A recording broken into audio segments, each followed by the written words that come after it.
வணக்கங்கள், வாழ்த்துக்கள். குரு வாழ்க, குவலயம் வாழ்க, பயிர் வாழ்க, பல்லுயிர் வாழ்க வாழ்க. ஓம் காளி ஜெய காளி, ஜெய ஜெய காளி, ஓம் காளி ஜெய காளி, ஸ்ரீ தட்சிண காளி. எல்லாம் வல்ல என் தாய் ஸ்ரீ தட்சிண காளி எல்லாருக்கும் எல்லா நலங்களையும் வழங்க பிரார்த்திக்கின்றோம். ஆசீர்வாதம்.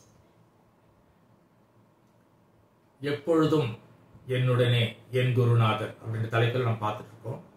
குருநாதர் நாம் எந்த நிலையில் இருந்தாலும் தூய்மையாக பக்தியோடு நம்பிக்கையோடு இருந்தால் அந்த குருநாதர் நம்மை வழிநடத்தி நம் வாழ்க்கையை வழிநடத்துவார்ன்றதை இதை பதிவிச்சிருக்கோம்.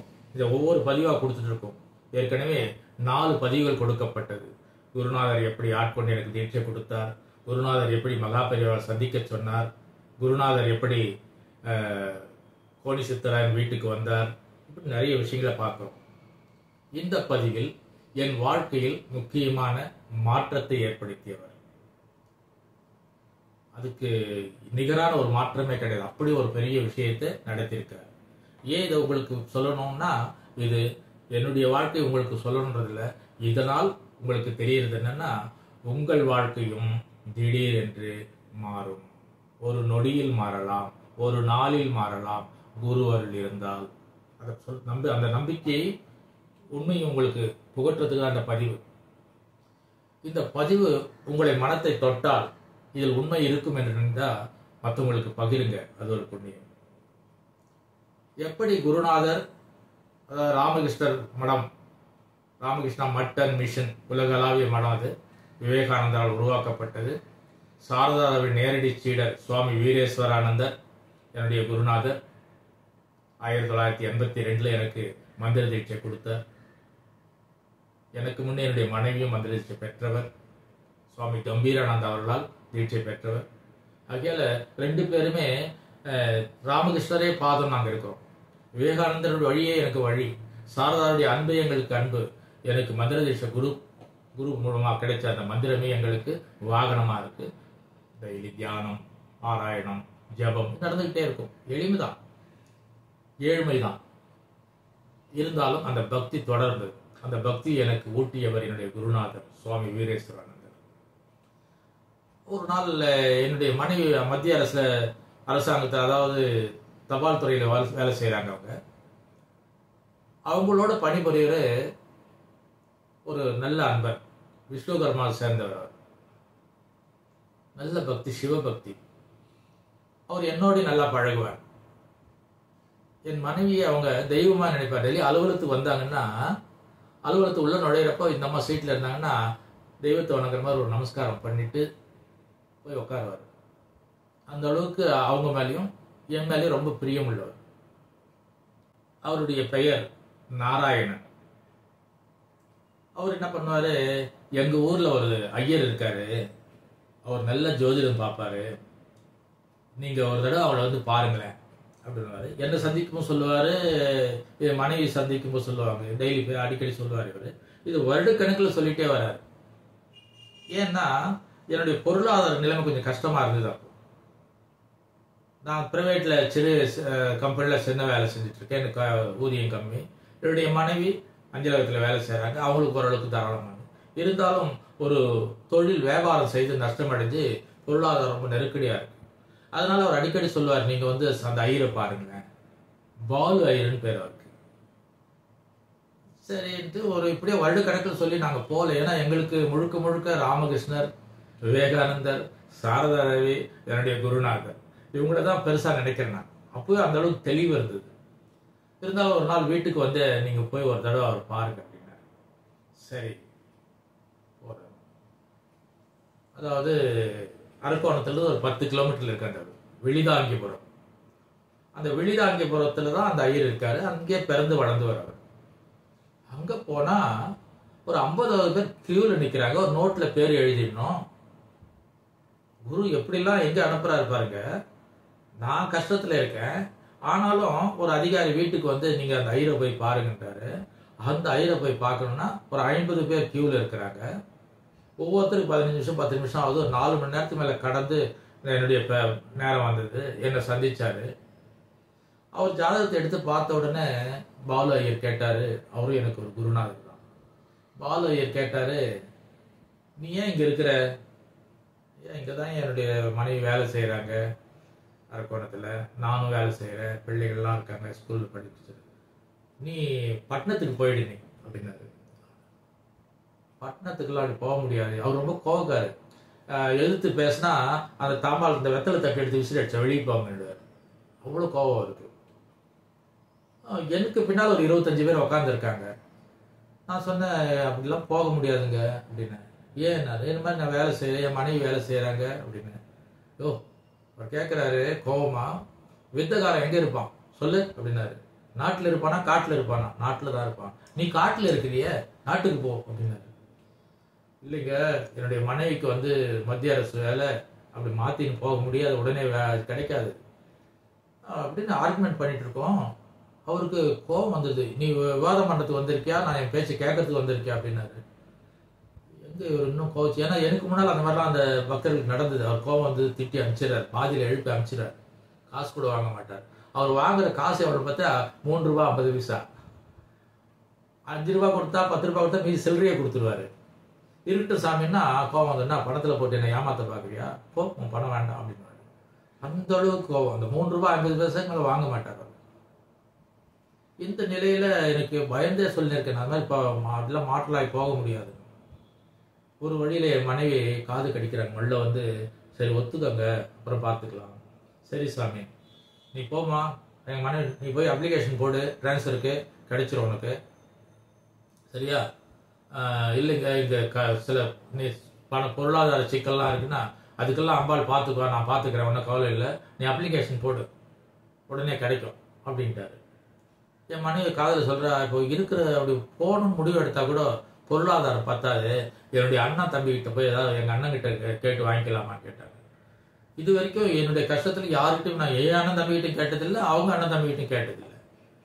இல்லைம்மா அப்படிலாம் இல்லை, சாமி தான் சொல்கிறாரு, கடவுள் பார்த்துக்குவாருன்னு, இருக்கட்டும் பரவாயில்ல அப்படின்னு அங்கேயே முடிவு எடுக்கிறோம். சரிட்டு இந்த நிலையில் மாற்றலை தேடி இதுக்கு அப்ளிகேஷன் கொடுக்குறாங்க. அரக்கோணத்துலேருந்து சென்னைக்கு மாற்றல் கேட்டிருக்காங்க. அப்படி மாற்றல் கொடுக்கணுன்றப்போ 1 மாதம் ஆகுது, எனக்கு எந்த ஒரு பதிலும் இல்லை. சரி நாங்கள் 2 பேரும் முடிவு பண்ணி மேலே பெரிய அதிகாரி இருப்பாங்க சென்னையில், ஜிஎம், அவங்கள போய் பார்க்கலாம் அப்படின்னு சொல்லிட்டு அண்ணா சாலை மிகப்பெரிய அலுவலகம் தலைமையாக அதிகாரிகள் அங்கே தான் இருக்காங்க. அங்கே போயிட்டு நின்னோம். சரி வணக்கம்மா, அங்கே இருக்கிற உதவியாளர்லாம் உதவி பண்ணாங்க. நாங்கள் வந்திருக்கிறதா அதிகாரிகிட்ட சொன்னாங்க. அங்கே உள்ளே போனால் அங்கே ஒரு ஐபிஎஸ் அதிகாரி, அவர் வடநாட்டுக்கார், தமிழ் தெரியல, இங்கிலீஷ் நல்லா பேசுகிறாரு.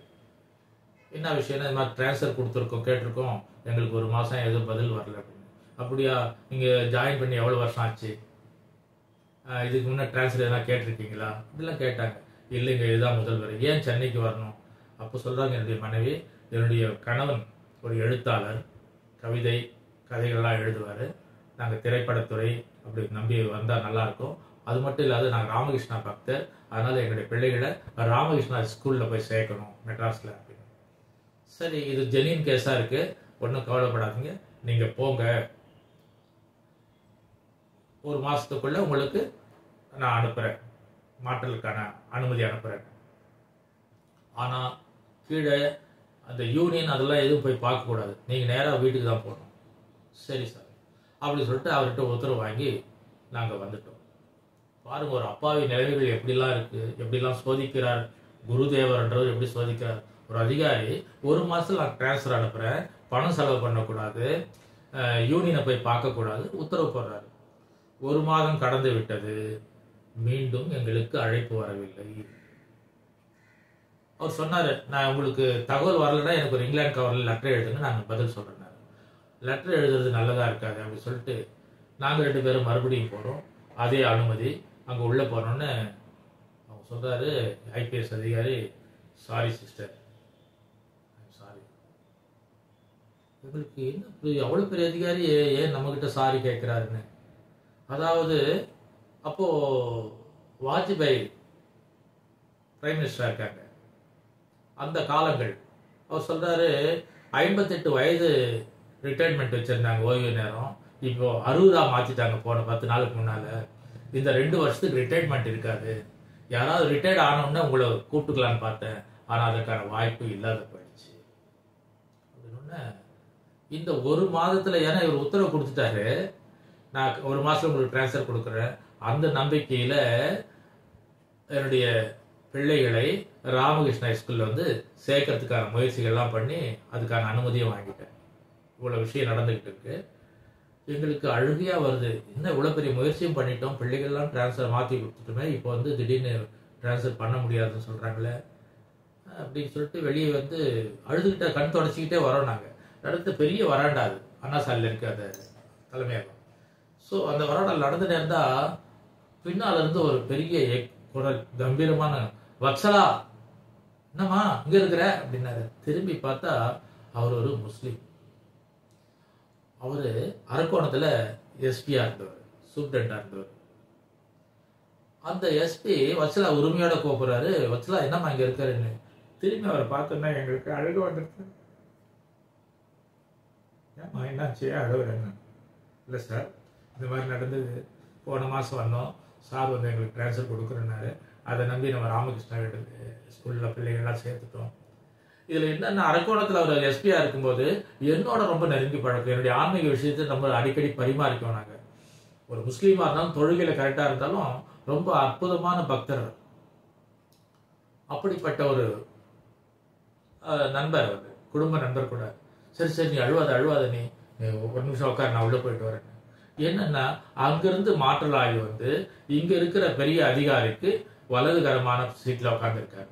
அவர் நேரா பண்ணாரு, அவர் என்ன பேசினாருன்னு தெரியல. என்ன சொன்னாருன்னா, வத்சலான்னு வந்தாங்களே, அவங்க அரக்கோணத்துல இருந்தவங்க, நல்ல உழைப்பாளி, நேர்மையா இருப்பாங்க, அவங்க வந்து ராமகிருஷ்ண பக்தர், நீங்க போன தடவை சொன்னதுனால பிள்ளைகள்லாம் ஸ்கூல்ல சேர்த்துட்டாங்க சென்னைக்கு, நம்ம எப்படியாவது அவங்களுக்கு உதவி பண்ணி ஆகணும் அப்படின்னு. அப்படியா, ஏன்னா இவர் ஒரு நேர்மையாளர், அவர் ஒரு நேர்மையாளர், 2 பேரும் பேசணும்னா மறுபடியும் என்னை உள்ள கூப்பிட்டு, சரிம்மா நீங்க என்ன பண்றீங்க, எந்த டிவிஷன் வேணும் எழுதி கொடுத்துட்டு போங்க அப்படின்னு. சரி, வெளியே வந்து அந்த பியூன் கேட்குறாரு, ஆடழி, என்னம்மா எவ்வளோ கவலையா இருக்கு. என்னன்னா, இல்லை முதல்ல இல்லைன்ட்டாங்க, தெரியும் எனக்கு வந்து எந்த டிவிஷன் எழுதி கொடுன்னு கேட்குறாங்க. என்ன சொல்றது, எனக்கு டிவிஷன்லாம் தெரியாது.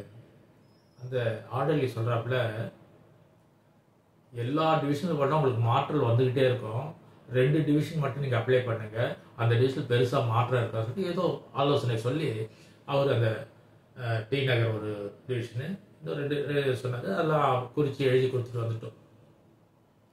இது நடந்துடுச்சு. இப்போ ஒரு 2வது அனுமதி கொடுத்துரு, கண்டிப்பா பண்ணிடுறேன். அங்கிருந்து வந்த என்னுடைய மனைவி மறுபடியும் மன உளைச்சல், ஏன்னா பிள்ளைகளை வந்து அரக்கோணத்தில் சர்டிஃபிகேட் வாங்கி சென்னையில் சேர்த்துட்டோம். 2 குழந்தைகள், பையன் 10வது படிக்கிறான், பொண்ணு 5வது படிக்கிறான். இந்த நிலையில என்ன பண்றது, ஒரு குழப்பம், ஒரு பயம் தானே. இந்த நிலையில அந்த அங்க இருக்கிற எஸ்பி இப்போ அவரு என்ன பண்றாரு, எஸ்பிக்கு என்னுடைய மனைவி தான் ஸ்டெனோகிராஃபர், அடுத்து சீட்ல இருக்கிறவங்க, அம்மா ஒரு லெட்டர் சொல்றேன், டிக்டேட் பண்றேன், எழுதிக்க அப்படின்னு. இது கதை அல்ல, வாழ்க்கையில் இறைவன் எந்தெந்த ரூபத்துல எந்தெந்த குருவர்கள் எப்படி நடக்குதுன்றதை புரியணும், எங்களை புரிய வச்சிருக்கார். ஆனா அந்த நேரத்துல புரியல, அதை கடந்து போனபாடு எங்களை எப்படி சுமந்துக்கிட்டு போனார் என்னுடைய குருதேவன் தெரியும். அவர் லெட்டர் சொல்றாரு, டிக்டேட் பண்றாங்க. அந்த லெட்டர்ல என்ன இருக்குன்னா, அந்த சென்னையில் இருக்க உயர் அதிகாரிக்கு எழுதுறாங்க, ஜிஎம்க்கு, இந்த டிவிஷன்ல இருந்து வத்சலாவை உங்க டிவிஷன் கொடுக்க நினைக்கிறோம், இவங்களுக்கு அனுமதி நீங்க கொடுக்கணும், ஏன்னா இவங்க இந்த டிவிஷனுக்கு ஒரு பில்லர், அந்த பில்லரை உங்களுக்கு அங்க அனுப்பணும்னு நான் நினைக்கிறேன் அப்படின்னு சொல்லிட்டு ரொம்ப உயர்வா எழுதி கடிதம் முடிச்சு, இவங்களுக்கு ஒன்றும் புரியல, நமக்காக திடீர்னு ஒரு லெட்டர் எழுதுறாங்க எஸ்பி, ரொம்ப சந்தோஷம் தானே. அந்த நன்றியோட அந்த லெட்டர் போஸ்ட் விட்டாங்க, அது சென்னைக்கு போய் சேர்ந்தது. திங்கட்கிழமை எழுதப்பட்ட லெட்டர் இது, செவ்வாய்க்கிழமை அங்கிருந்து ஒரு லெட்டர் வருது, சென்னைக்கு மாற்று அனுமதி ஆர்டர் வந்தாச்சு, டிரான்ஸ்ஃபருக்கான ஆர்டர் வந்துச்சு. அந்த ஆர்டரை பார்த்த உடனே இந்த எஸ்பி என்னுடைய மனைவியை கூப்பிட்டு சொல்றாரு, அம்மா நேற்று தான் நான் லெட்டர் எழுதுறேன், இது ஒரு 2 நாள் பொறுத்து இந்த அனுமதி வந்தா என்னுடைய ரெக்கமெண்டேஷன் நடந்து நான் பெருமையா சொல்லியிருப்பேன், அந்த லெட்டர் இன்னைக்கு தான் போய் சேர்ந்துருக்கோம், ஆனா உங்களுக்கு அனுமதி வந்துடுச்சுமா, நீ வணங்குற தெய்வம் கைவிடல. என்னது? நீ வணங்குற தெய்வம் கைவிடல. இதை சொன்னவர் யாருன்னா தெய்வ நம்பிக்கை இல்லாதவர். நீ வணங்குற தெய்வம் கைவிடல. அப்போ அனுமதி வந்தாச்சு. அப்படி மாற்றலாகி வரும்போது நான் என்னுடைய நிர்வாகத்தில் பிரைவேட்ல வேலை செய்யலையா, என்னுடைய நிர்வாகத்தில் வேலை செய்கிற Vijayalakshmi bus company and fertiliser பெரிய கம்பெனி அது. அதுக்கு ஒரு மேனேஜ்மெண்ட்ல இருக்க முதல் ஆளாக இருக்கேன். நாங்கள் என்னுடைய முதலாளிகிட்ட சொல்கிறேன், நான் இந்த மாதிரி டிரான்ஸ்ஃபர் ஆகி போகிறேங்க அப்படின்னா, ஐயோ வேண்டாம் ஐயா, மெட்ராஸ்லாம் நீ போய் பிழைக்க முடியாது, அங்கே வாடகை தாசு, பிள்ளைகள்லாம் படிக்க வைக்க முடியாது, செலவீனம் தாசு. அதனால என்ன பண்ணு, நான் ஒரு இடம் தரேன், ஒரு வீடு கட்டி தரேன், இங்கே இருந்துரு. என்னுடைய முதலாளி தங்கவேல் முதலியார் அவர் பேர். என்ன இவர் இப்படி சொல், நம்ம இவ்வளவு முயற்சி நடந்தபடி இவர் இப்படி சொல்றாருன்னு சொல்லிட்டு, இல்லையா நான் என்னுடைய எழுத்து பணிகள்லாம் இருக்கு, என்ன நீங்க போயிட்டு வான்னு சொல்லுங்க. இது ஒரு வாரம் இப்படி முயற்சி நடந்துகிட்டே இருக்கு. கடைசியா சொன்னேன், ஐயா நீங்க எனக்கு எதுவுமே பண்ண தேவையில்லை, எனக்கு போயிட்டு வான்னு ஒரு வார்த்தை மட்டும் சொல்லுங்கண்ணா. அவர் மனசு மாறிச்சு. அவரே ஒரு லாரியை வச்சு 4 ஆட்களை வச்சு என் வீடை காலி செய்து சென்னைக்கு அனுப்பி வச்சார். இதுல இன்னொரு விஷயம் என்னன்னா, சென்னையில வந்தா பணம் பத்தாது, எனக்கும் வேலை கிடையாது, நான் வேலை தேடணும். என் மனைவியுடைய சம்பளம் பணம் பத்தாது வாழ்க்கைக்கு. ஏன்னா வாடகை கொடுக்கணும், பிள்ளைகளை படிக்க வைக்கணும், வீட்டு செலவுகள் இருக்கு. ஆனால் என் மனைவி சென்னையில் வந்து ஜாயின் பண்றாங்க இல்லையா, அன்னைக்கு அதே மத்திய அரசு ஒரு உத்தரவு போட்டது. அதாவது பி கிளாஸ் சிட்டியா இருந்து ஏ கிளாஸ் சிட்டியாக மாற்றப்பட்டது. ஒரு 30% பணம் சம்பளம் உயர்வு கிடைக்குது. அவ்வளவு பெரிய விஷயம், பெரிய மாற்றம். எப்படி நடக்கும் பாருங்க. மாற்றலும் கொடுத்து சம்பளமும் கொடுத்து இத்தனை விஷயங்களும் குருதேவர், இந்த குருவை குருநாதரை நம்பினீங்கன்னா வாழ்க்கையில் அதாவது கடல் விழுந்துட்டா கூட உங்களை தூக்கி எடுத்து வந்துடுவாங்க. பாழும் கணத்துல விழுந்தாலும் புதையில் கிடைக்குமே தவிர சாவ மாட்டோம் நமக்கு. அப்படிப்பட்ட குருநாதரை இன்னும் நிறைய இருக்கு, இதை நம்ம பேச வேண்டியது. அடுத்தடுத்த பதிவுகளை நம்ம கொடுக்குறோம். ஒவ்வொன்றும் நம்பிக்கையும் ஆன்மீகத்தையும் பக்தியும் வளர்க்கக்கூடிய பதிவுகளாக அமைந்திருக்கிறது. இந்த பதிவுகளை மற்றவர்களுக்கு பகிருங்க. நானும் தொடர்ந்து இந்த பதிவுகளை உங்களுக்கு கொடுக்குறேன். இதை படிச்சு இதை கேட்டு இது சரியா இருந்தால் உங்களோட கருத்துக்களை பதிவிடுங்க. அந்த கருத்துக்கள் கூட எனக்கு ஒரு உயிரோட்டத்தை கொடுக்கும், ஒரு சந்தோஷத்தை கொடுக்கும், பாராட்டா இருக்கும். ஆகையால இந்த அனுபவத்தை உங்களோடு பகிர்ந்து கொள்வதில் ரொம்ப பெருமை அடைகிறேன்.